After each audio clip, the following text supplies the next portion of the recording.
Se non ci sarà un dietrofront del governo, la via certa appare quella del conflitto istituzionale. Converrà al governo Lega Stellato avere contro i sindaci nella tensione che li vede contrapposti sulla questione del taglio dei fondi destinati al bando periferie? E in cambio di che cosa?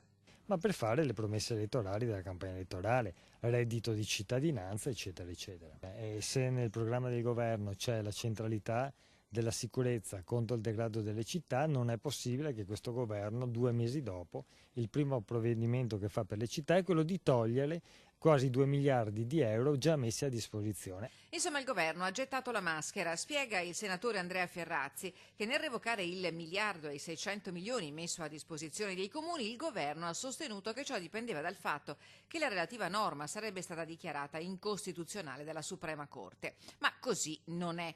La parziale incostituzionalità si sarebbe potuta sanare con una delibera della Conferenza Unificata Stato, Regioni, Enti Locali, che non è arrivata.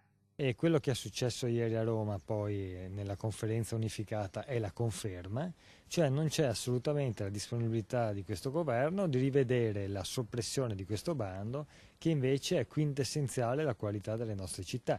Ma cosa è accaduto ieri alla conferenza unificata Stato-Regioni Enti Locali convocata dalla ministra veneta Erika Stefani? E non è stata inserita nell'ordine del giorno l'intesa che avrebbe permesso di coprire dal punto di vista giuridico tutto e di mettere a disposizione l'ultima tranche di 800 milioni.